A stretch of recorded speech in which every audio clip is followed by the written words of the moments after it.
I'm with you in the sense that the way the story was sold and told to me is not befitting of the way it ended, guys.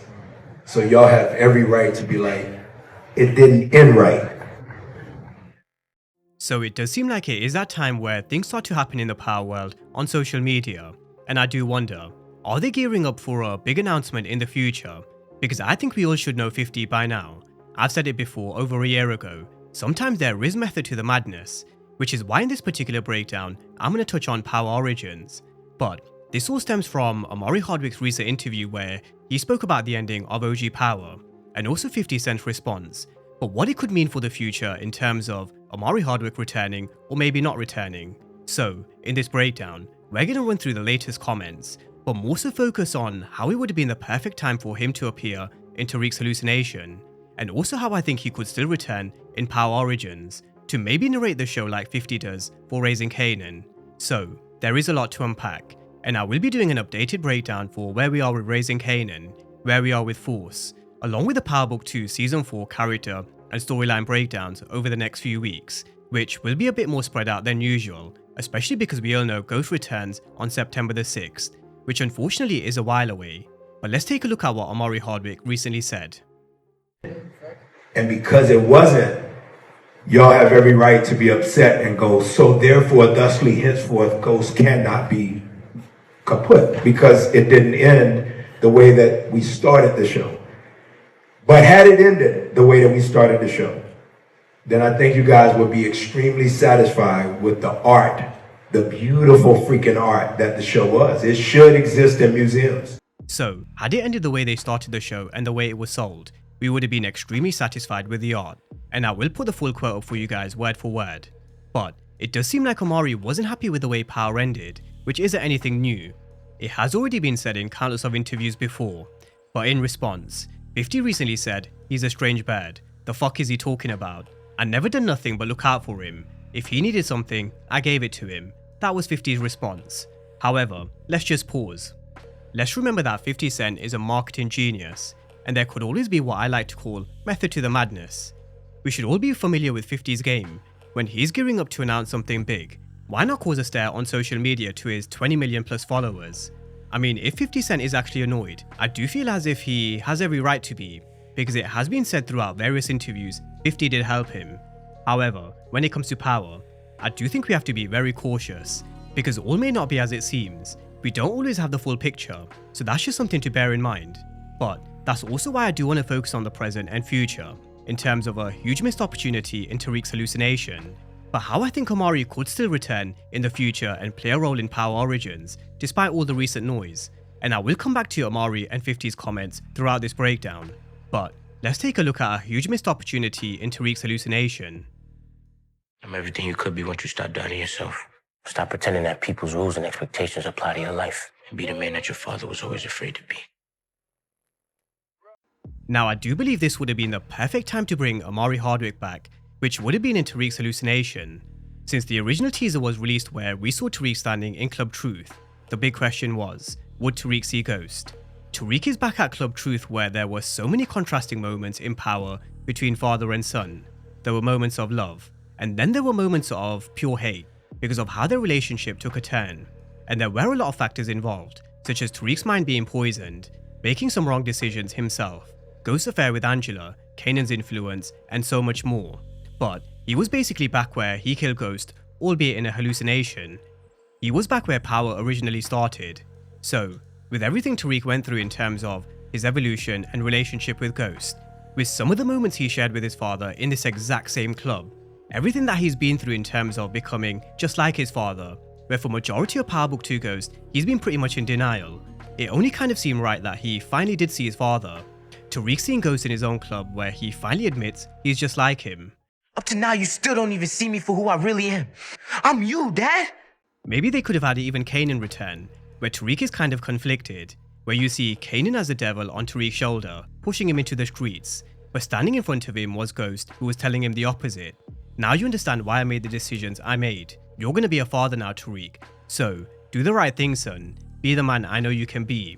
I think seeing Omari Hardwick in the hallucination really would have been the icing on the cake. And I think if we saw Kanan as the devil on his shoulder at the same time, I do think it would have sent Power fans crazy. You've got Tariq, Kanan, and Ghost all back in one room, which really would have been the perfect end for episode 5.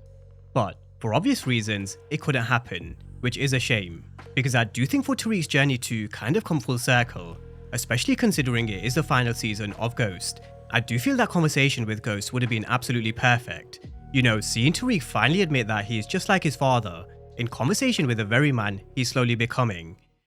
Now, it's not to say it can't happen in the future. Things can change very quickly in the world of TV, and I think if the numbers were right, I think if the storyline was right, then who knows. But based on this interview and previous interviews, it doesn't seem like it's going to be happening anytime soon, until something changes in terms of what's being offered, because we all know he was asked to kind of come back before. He's made no secret in a previous interview stars did approach him, but at that particular time the terms weren't right, which in my opinion, I think he was talking about the money. It always comes down to the bottom line. Make money, money, make money, money, money, take money, money, take money, money, money, hey. So, until those terms change, what is being presented in terms of the storyline, whether it be dead or alive, Omari is definitely out the picture. But again, never say never in the world of TV, and with 50 Cent replying in the way he has, I mean, it really does make you wonder, could they really be playing the biggest game yet?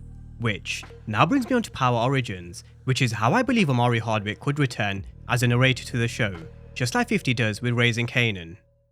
You already know how my shit ended, and now you know how it started. But the real story is what happened in between. This is that story. This is my story. This is a Southside Jamaica Queen story. Now, we've got Sasha Penn spearheading Power Origins as a showrunner, which I think is really important for continuity. If Power Origins starts after Raising Kanan finishes, then having Sasha Penn at the helm is just perfect. They can finish the storyline involving the Thomas family for Rock, Lou, Marvin, and other characters like Famous and Unique by the end of season 5. And then we move over to Power Origins, which could potentially pick up in 1996. That's just a guess at this moment in time, based on the teaser at the end of 6:15. But with Sasha Penn spearheading the show, he's someone who knows the Power universe, someone who's crafted a really great and a patient storyline. He's someone who will know the story and the timeline, because you guys know as much as I do, us Power fans, we're always looking at the small details such as the timeline, conversations, and also some of the stories we were told back in Power. We knew this guy Breeze when he came up with Ghost. He said the kid had the ability to disappear. Now, this is something I'm sure they will stick to, and I'm going to come back around to this point in just a second. But with Sasha Penn and 50 Cent involved, I originally said before, it makes perfect sense for Omari to narrate the show. Now, after the latest comments from 50 Cent, is it still possible? I still think so. I mean, having Omari Hardwick involved in some shape or form in regards to the narration really does make sense. He knows the character better than anyone in terms of who he is, and it really would be a great way to bring him back and help connect his younger character to the character we saw in Power. There really is no one better. But is this shit that we see on social media real, or is it just another 50 Cent masterclass? I'm really hoping they can strike a deal, and Power Origins is just the perfect thing, in my opinion. Now, with that being said, let's dive into some of the storylines and Easter eggs I'm hoping they do kind of touch on in Power Origins. Was that time when I was 6 years old and you disappeared for a fucking week and I had to fucking steal food from poor Mrs. Jenkins next door. Now, something they really did do well in for season 2 was giving us a bit of backstory in regards to Tommy and Kate's relationship. We heard how when Tommy was 6 years old, Kate disappeared for a week. A young Tommy was left on his own where he had to steal food from Mrs. Jenkins next door. Or when they went to Coney Island where all Tommy wanted was black raspberry ice cream, but instead, Kate spent all her money on powder getting high. Now, I don't expect to see all these storylines, because when Tommy referenced these particular two events, he said he was 6 and 9 years old. But it gives us a clue in terms of what to expect in terms of his relationship that Tommy and Kate had when he was younger, or should I say, the lack of it. We all know watching Power, Tommy is big on love, and you can tell, it stems from a lot of neglect when he was a child. He's a character who gets drawn to those who give him a sense of belonging, are loyal to him, or have a very similar upbringing like he did, and it makes sense as to why. He never really had much love thrown towards him in terms of family. He really hasn't had this normal mother and son relationship, and he never even knew who his father was until later in Power. And that's what we need to see in Power Origins, especially in regards to this relationship with Kate. We need to see this neglect from Kate. We need to see Kate disappearing for a week or two, and just leaving Tommy on his own. We need to see Kate high on powder and the impact that it had on a younger Tommy. We need to see Tommy really vulnerable, because I don't think we're going to be introduced to the cold-hearted killer, straight away. He's going to be vulnerable, just like a young Kanan was back in season 1 of Raising Kanan. He's also going to have to go through some really tough moments in the streets, being bullied, and also where we see Ghost kind of come in and help him. But Jamie has always shown up for you. You ever tell you by the time these 2 boys jumped him? We lived in a black neighborhood. Called them all kinds of names for being white. James found those boys. Gave them what they had coming to them. Again, this is a storyline I really do hope we see depending on where they start the timeline, which might be 1996, if the teaser at the end of Power is anything to go by. But, in terms of both Tommy and Ghost, we need to see them grow into the characters we saw them later become in Power. Maybe even see Tommy get his first kill, and see how that made him turn. We all know Tommy's crazy, Zion mentioned it recently in Ghost. No doubt, this neglect from Kay is one of the reasons why he turned towards the street. But there will be more, such as Kanan, which we are going to come to in just a second. We needed to pay those drug deals to leave us alone. He said that it would bankrupt us. Oh, shit. I don't know. Maybe he was right. But I lie awake at night, thinking about it all the time.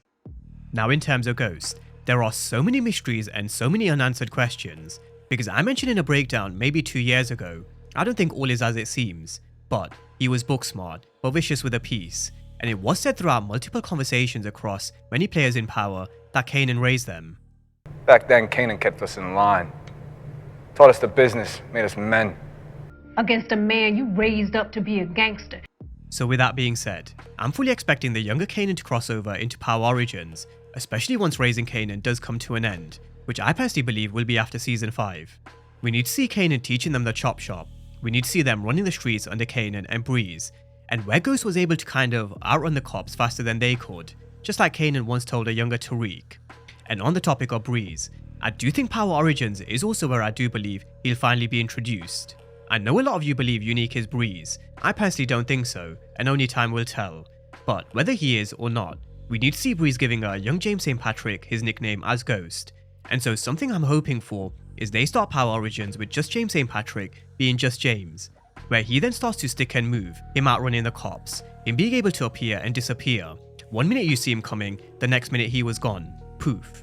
I really do want to see how James earned the nickname of Ghost, and that's why I think having Omari Hardwick narrating the show of Power Origins would make it that much more meaningful and that much more special, especially because he did eventually pull the trigger on Breeze. And on the Breeze kill, whether there was any foul play from Kanan in terms of manipulating Ghost, you guys know I've been saying for many years, because of the kind of woman Rock is, I would not be surprised if Kanan used some of the same tactics of manipulation to convince Ghost to get rid of Breeze. It's just a Kanan kind of thing to do, just like we saw him convince Ghost to kill Roller. Despite what they went through and despite Ghost putting him in jail, there was always that kind of level of trust between the two, or at least from Ghost's side. Ghost really did trust Kanan, and so this brotherhood between all three, not just Kanan and Ghost, but also Tommy, it really is going to be special, seeing them running down the streets and on missions. But it would be that much more meaningful if Omari Hardwick was able to narrate the show. But that's where we are in regards to the latest in terms of Omari's comments, but more so where we are in terms of the present and what I'm hoping to see in the future. I do think it makes sense for his return to be saved for Power Origins as a narrator, but let me know what you guys think, not just in terms of Power Origins. Let me know if you would have played out Tariq's hallucination scene any different. Drop all your thoughts and predictions down below in the comment section, and as always, thank you guys for watching, and I'll see you next time.